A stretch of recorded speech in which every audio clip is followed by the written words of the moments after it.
the 13th room of Blackpine Asylum. Before we start, like and subscribe my channel for more amazing stories.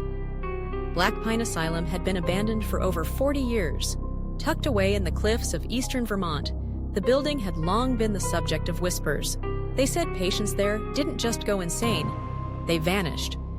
The state declared it unfit for demolition due to unstable ground, so it sat, forgotten, crumbling, until someone started leaving lights on inside. Detective Lena Rourke had been assigned to the strange reports after 3 hikers claimed they saw shadows moving in the asylum's windows. What made her take it seriously was that none of those hikers remembered how they got back to town. Lena studied the blueprints of the building. It had 12 rooms per wing, but one photograph taken in the year 1957 showed a door that didn't appear in the floor plan.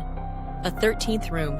No record of it, no number, just a door at the end of the south wing. Lena decided to visit the asylum. She entered on the night of October 13th. Fog wrapped around the building like a hand. As she stepped inside, the air turned cold. Her flashlight barely cut through the dust hanging in the air. She walked the corridors. Room 1, room 2, all the way to 12. But where the 13th room should be, there was only a wall. She tapped it, hollow. Behind the crumbling paint, she found the outline of a door sealed in concrete. Then her flashlight flickered. The corridor lights blinked to life. Electricity. She hadn't turned on the generator. Something was already here. Her radio hissed, "Lena." She froze. No one else was supposed to be here. She stepped back. The door to room 12 creaked open. Inside was a bed with restraints, a rusted sink, and a cracked mirror. On the wall, scratched in deep gouges, were the words, "He watches from the 13th." Suddenly, a loud thud echoed behind the wall. It came again, like fists pounding from the other side. Lena ran out of the room and aimed her flashlight at the sealed door. There was a crack in the concrete now, as if something inside had struck it. She called dispatch, but the signal was dead. She turned to leave, but the hallway was gone, replaced by a narrow passage she hadn't entered through. At the end of it stood a figure, dressed in a white hospital gown, face obscured by shadow. The figure raised its arm and pointed at her. Then it vanished. Lena found herself back at the 13th door. This time, it was open. Behind it was a stairwell leading down. The steps were made of stone, wet with something that smelled like iron. She descended. The deeper she went, the colder it became.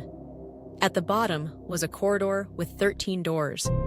Each door had a nameplate, but all the names had been scratched off, except one, E. Rourke. Her breath caught. That was her name. She pushed the door open. Inside was a bed, a mirror, and walls filled with photos of her life. Pictures from her childhood, her graduation, her mother, her police badge, all blackened by burn marks. She turned to leave, but the door slammed shut. Then a voice whispered, "You were always meant to return." The mirror cracked, and her reflection stepped out of it.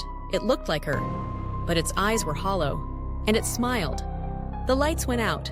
She woke up outside the asylum. It was morning, but something was wrong.